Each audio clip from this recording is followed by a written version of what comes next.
এবং অনূর্ধ্ব-20 বিশ্বকাপের স্বাগতিক থেকে ইন্দোনেশিয়াকে প্রত্যাহার ফিফার সিদ্ধান্তকে অন্যায় দাবি করে ক্ষুব্ধ প্রতিক্রিয়া দেশটির, মন্তব্য করেনি ফিফা।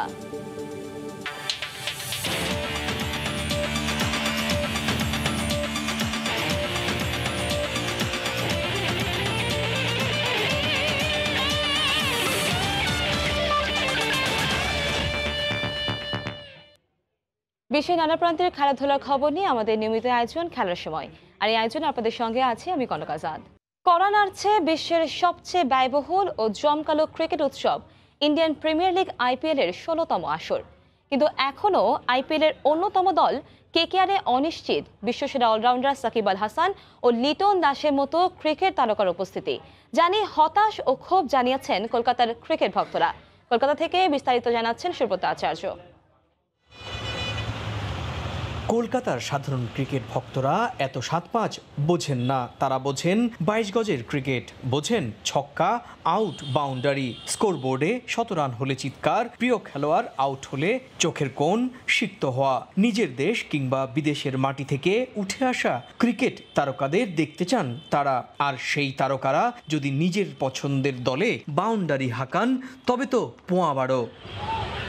কলকাতার ইডেন গার্ডেন এলাকায় রোজ ক্রিকেট প্র্যাকটিস করতে আসা অনেকেই মনে করেন সাকিব আল হাসান কিংবা লিটন দাসের মতো ক্রিকেটাররা সম্পদ, তারা আর কোনো দেশের ভূগোলে আটকে নেই। সাকিবকে খুব মিস করি, কেন সাকিব হচ্ছে আমাদের কলকাতার একটা গর্ব টাইপের বলতে গেলে। বাংলাদেশের উনি ক্যাপ্টেন আছেন এবং আমাদের কলকাতার হয়ে অনেক ম্যাচ জিতিয়েছেন।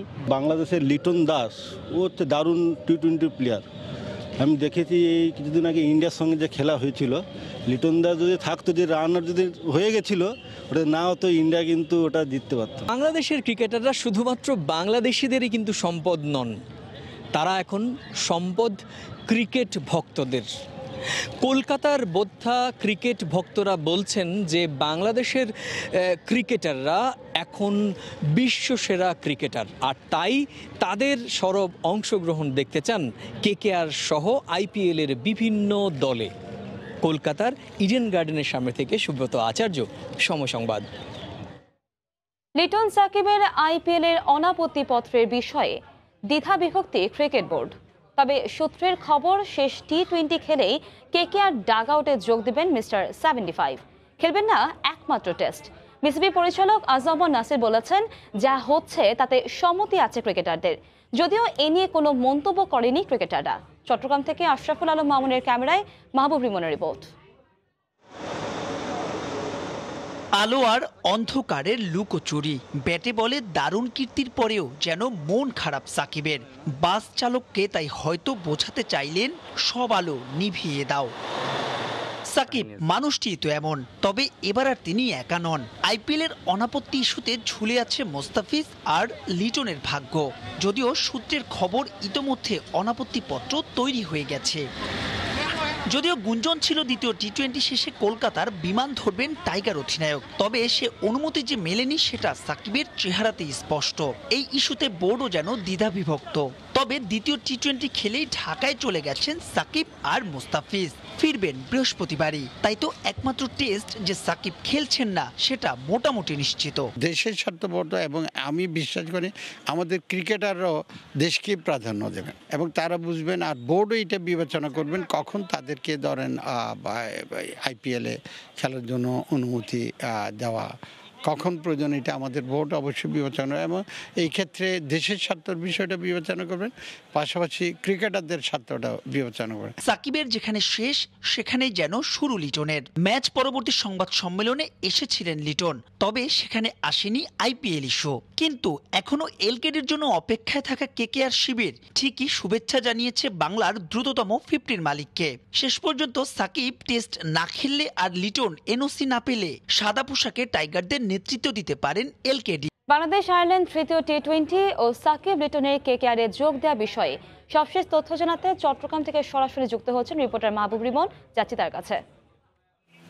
অপেক্ষার কথা বলছিলাম, সেই অপেক্ষার রাশ কিন্তু টানা হতে পারে আজ এবং কাল এই দুদিনের মধ্যে। কারণ জানেন যে আয়ারল্যান্ডের বিপক্ষে একমাত্র যে টেস্ট রয়েছে সেই টেস্টকে সামনে রেখে টাইগার স্কোয়াড ঘোষণা করা হতে পারে আজ সন্ধ্যায় কিংবা আগামীকাল। কারণ আগামীকাল ডেডলাইন, এরপরে যেহেতু টি-20 সিরিজ শেষ হয়ে যাচ্ছে, এরপরে মূলত জানা যাবে যে সাকিব আল হাসান, লিটন দাস কিংবা যেহেতু মুস্তাফিজ খেলছে না, মুস্তাফিজের বিষয়টি আসছে না টেস্টে, সাকিব আল হাসান, লিটন দাস কে আইপিএলে খেলছে, কে টেস্ট খেলে যাচ্ছে। তবে পুরো বিষয়টি যে ক্রিকেটার কিংবা সংশ্লিষ্ট কেউ খুব একটা ভালোভাবে নেয়নি, যে বিসিবির যেই একটা গুমোট আবহাওয়া এবং এই ইস্যুতে যে একটা দ্বিধা বিভক্তি কিংবা এই ইস্যু যে মুখ বন্ধ, এই বিষয়টি আসলে কেউ ভালোভাবে নেয়নি। অনেকেই বলছেন যে বাংলাদেশ যেই লেভেলে ক্রিকেট খেলছে, এই লেভেলে ক্রিকেট খেলার পরেও আয়ারল্যান্ডের বিপক্ষে খেলতে যদি সাকিব, লিটনের মতো ক্রিকেটার দরকার হয়, তবে বাংলাদেশ আসলে ক্রিকেটে কতটুকু আগালো আসলে, এমন প্রশ্ন কিন্তু তুলেছেন অনেকেই। কারণ আছে, জানেন যে এবছর কিন্তু ওয়ানডে বিশ্বকাপ কিন্তু ভারতে অনুষ্ঠিত হবে এবং এবারই কিন্তু প্রথমবারের মতো কোনো টুর্নামেন্টে বাংলাদেশ চ্যাম্পিয়ন হওয়ার স্বপ্ন দেখছে। সেক্ষেত্রে লিটন, মুস্তাফিজ, সাকিবরা আইপিএল খেলতে আদতে কিন্তু তাহলে জাতীয় দলই উপকৃত হবে, এমনটাও কিন্তু বলছেন অনেকেই। কিন্তু আসলে যতদূর জানা গেছে যে আগামীকাল ম্যাচ শেষে বিসিবি সভাপতি নাজমুল হাসান পাপন, যিনি কিনা পুরস্কার বিতরণী অনুষ্ঠানে আসবেন, এবং সেই পুরস্কার বিতরণী শেষে হয়তোবা যে আনুষ্ঠানিক ঘোষণা লিটন সাকিবের আইপিএল ভাগ্য সেটা আসতে পারে। তবে লিটন চট্টগ্রামে অবস্থান করলেও সাকিব এবং মুস্তাফিজ কিন্তু ঢাকায় অবস্থান করছে, এবং আমরা যতদূর জানতে পেরেছি আজ সন্ধ্যায় সাকিব আল হাসান চট্টগ্রামে আসলেও মুস্তাফিজ কিন্তু আজ ঢাকায় থেকে যাবেন। অর্থাৎ শেষ টি-20 ম্যাচ হয়তো বা মুস্তাফিজ খেলছেন না, যেহেতু ইতোমধ্যে বাংলাদেশের সিরিজ নিশ্চিত হয়ে গেছে টাইগার স্কোয়াড, কিন্তু টাইগার স্কোয়াডে হয়তো বা আগামীকাল অনেকগুলো পরিবর্তন দেখতে পাবো। আইপিএলের কথা তো বললাম, এবার একটু অনুশীলনের কথা বলি। বাংলাদেশ দল যথারীতি আজ অনুশীলন করেনি, তবে দুপুর 2টার সময় বাংলাদেশের ব্যাটার রনি তালুকদার আসলে গণমাধ্যমের সঙ্গে কথা বলবেন। আয়ারল্যান্ড দল অনুশীলন করেছে, কিন্তু সেই অনুশীলন কিন্তু তারা আসলে টি-20-র জন্য করেনি। তাদের যে টেস্ট স্কোয়াডের যে সদস্যরা রয়েছে, সেই টেস্ট স্কোয়াডের সদস্যরাই কিন্তু মূলত অনুশীলন করেছে। সবচেয়ে এর চেয়েও মজার তথ্য হচ্ছে গিয়ে ম্যাচের আগের যে প্রেস কনফারেন্স, আনুষ্ঠানিক প্রেস কনফারেন্স, সেই প্রেস কনফারেন্সে যে আইরিশ ক্রিকেটার এসেছেন তিনি কিন্তু আসলে টি-20 দলের সদস্য নয়। অর্থাৎ তারা ধরেই নিয়েছেন যে টি-20-র বিষয়টি, টি-20-র যে চ্যাপ্টার সেটা ক্লোজ হয়ে গেছে, শেষ টি-20 তারা খেলার জন্য খেলবেন। মূলত এখন তাদের পুরো ফোকাস 4 তারিখ থেকে, অর্থাৎ ঢাকায় যেই টেস্টটি শুরু হচ্ছে সেই টেস্ট। তবে ওই টেস্ট চললেও আসলে মূল আলোচনা, অর্থাৎ ঘুরে ফিরে আলোচনায় আসছে সাকিব, মুস্তাফিজ এবং লিটনের আইপিএলের অনাপত্তিপত্র ইস্যু, যে ব্যাপারে বলছিলাম যে সিদ্ধান্ত হবে আগামী 2-1 দিনের মধ্যে। তো এই ছিল আমার কাছে চট্টগ্রাম থেকে আইপিএল এবং বাংলাদেশ দল ও আয়ারল্যান্ড দলের সবশেষ খবর। আমরা সরাসরি যুক্ত ছিলাম চট্টগ্রাম থেকে। আর্থিক সংকটে অলিম্পিক বাছাইয়ে খেলতে পারছে না বাংলাদেশ নারী ফুটবল দল। অর্থের জন্য জাতীয় ক্রীড়া পরিষদ এবং যুব ও ক্রীড়া মন্ত্রণালয়ের কাছে বারবার ধর্ণা দিয়েও ইতিবাচক সাড়া পায়নি বাফুফে।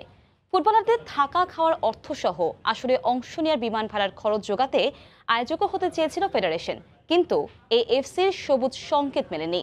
তাই বাধ্য হয়ে অংশ না নেওয়ার সিদ্ধান্ত নিয়েছে ফেডারেশন, জানিয়েছেন সাধারণ সম্পাদক আবু নাইম সোহাগ। গেল সেপ্টেম্বরে দেশের নারী ফুটবল ইতিহাসে সেরা সাফল্য সাফ চ্যাম্পিয়নশিপের শিরোপা জিতে এভাবেই বিজয় উদযাপন করেছিল সাবিনারা। এমন সাফল্যে সে সময় নারী ফুটবলের অগ্রযাত্রাকে আরো এগিয়ে নিতে সহায়তার আশ্বাস দিয়েছিল অনেকেই। বছর ঘুরতেই শেষ বড় বড় বুলি। অর্থের অভাবে এবার নারী অলিম্পিকের বাছাইয়ে অংশ নিতে পারছে না ছোটনের দল। আগামী 5 থেকে 11 এপ্রিল মিয়ানমারে হবে 2014 প্যারিস অলিম্পিকের বাছাই পর্ব। বাংলাদেশের সঙ্গে বাছাইয়ে অংশ নেওয়ার কথা ছিল স্বাগতিক মিয়ানমার, ইরান ও মালদ্বীপের। আসরের জন্য নিয়মিত প্রস্তুত হচ্ছিল কৃষ্ণা সানজিদারা, কিন্তু শুধুমাত্র অর্থের অভাবে বন্ধ হয়ে গেল নারীদের অলিম্পিকের দরজা। এই প্রতিযোগিতায় অংশগ্রহণ করার জন্য আমরা আর্থিক সহায়তা বা আর্থিক বরাদ্দ চাই, বাট আমরা আসলে জাতীয় ক্রীড়া পরিষদ বা যুব ক্রীড়া মন্ত্রণালয়ের কাছ থেকে আলাপ আলোচনা করে তাদের কাছ থেকে আমরা বুঝতে পারি কোনো পজিটিভ ফিডব্যাক আমরা তাদের কাছ থেকে পাচ্ছিলাম না। ফুটবলারদের খেলার সুযোগ করে দিতে শেষ পর্যন্ত বাছাইয়ের আয়োজকও হতে চেয়েছিল বাংলাদেশ, কিন্তু এশিয়ান ফুটবল কনফেডারেশনের কাছে আবেদন করেও মেলেনি সুযোগ। এই প্রতিযোগিতায় অংশগ্রহণ করার জন্য বাংলাদেশ ফুটবল ফেডারেশন প্রাথমিকভাবে আমরা চেয়েছিলাম টুর্নামেন্টটি হোস্ট করতে, এবং সেজন্য আমরা এশিয়ান ফুটবল কনফেডারেশনের কাছে হোস্টিং আবেদন করি। বাট এই টুর্নামেন্টের হোস্টিং মায়ানমারকে দেওয়া হয়। ধুঁকতে থাকা দেশের ফুটবলে কারি কারি টাকা ঢেলেও আসছে না সাফল্য। সেখানে অপার সম্ভাবনা থাকা সত্ত্বেও শুধুমাত্র অর্থের অভাবে আর কতবার থমকে যাবে নারী ফুটবলের যাত্রা? উত্তরটা তোলা রইল দেশের ফুটবলের অভিভাবক সংস্থার কাছে। পারভিন আক্তার, সময় সংবাদ, ঢাকা। ইন্দোনেশিয়া ইসরায়েল রাজনৈতিক দ্বন্দ্বের শিকার হলো ফুটবল। অনূর্ধ্ব 20 বিশ্বকাপের স্বাগতিক হিসেবে ইন্দোনেশিয়াকে প্রত্যাহার করল ফিফা। তবে এই সিদ্ধান্তকে অন্যায় দাবি করে ক্ষুব্ধ প্রতিক্রিয়া জানিয়েছেন ইন্দোনেশিয়ারা। শুধুমাত্র রাজনৈতিক কারণে এ ধরনের সিদ্ধান্ত নেওয়া উচিত হচ্ছে না বলে দাবি তাদের, যদিও এই বিষয়ে এখনো কোনো মন্তব্য করেনি ফুটবলের নিয়ন্ত্রক সংস্থা। বিশ্বজুড়ে ফিফার এক নীতি, ফুটবল মাঠে থাকবে না কোনো রাজনীতি। যে ঘরানারই হোক না কেন, মাঠের লড়াই থাকবে সবার ঊর্ধ্বে। যদিও নানা সময়ই অভিনব সব উপায়ে ফিফার এই আইন অমান্য করেছেন ফুটবলাররা। কাতার আসরেও দেখা গিয়েছিল তার নমুনা। ইউক্রেন যুদ্ধের কারণে বাদ পড়তে হয়েছিল রাশিয়াকে। এবার সেই রাজনীতির শিকার হলো আবারও ফুটবল। চলতি বছরের 20 মে থেকে 11 জুন পর্যন্ত ইন্দোনেশিয়ার 5 শহরে হওয়ার কথা ছিল ফিফা অনূর্ধ্ব 20 বিশ্বকাপ আসর, কিন্তু বেশ কিছুদিন ধরেই দেশটিতে চলছিল বিক্ষোভ, যার মূলে ছিল বিশ্বকাপে অংশ নিতে যাওয়া একটা দেশ, ইসরায়েল। ইন্দোনেশিয়া মুসলিম প্রধান দেশ হওয়ায় কোনো অবস্থাতেই তারা ইসরায়েলিদের নিজেদের দেশে আসতে দিতে রাজি নয়। এ নিয়ে পথে পথে বিক্ষোভও করেছে বেশ কয়েকটি সংগঠন। সরকারের পক্ষ থেকে সরাসরি কিছু বলা না হলেও তাদের মনোভাবও ছিল আন্দোলনের পক্ষে। পাশাপাশি বালির গভর্নরও ইসরায়েলকে স্বাগত জানাতে অনীহা প্রকাশ করেন। বাধ্য হয়ে তাই নিজেদের সিদ্ধান্ত বদলালো ফিফা। বাতিল করা হলো জাকার্তার সম্মেলন। এবার সে ধারাবাহিকতায় স্থগিত করা হয়েছে বিশ্বকাপ আয়োজনও। এরকম রাজনৈতিক বৈরিতার মাঝে বিশ্ব আসর করতে চায় না ফিফা।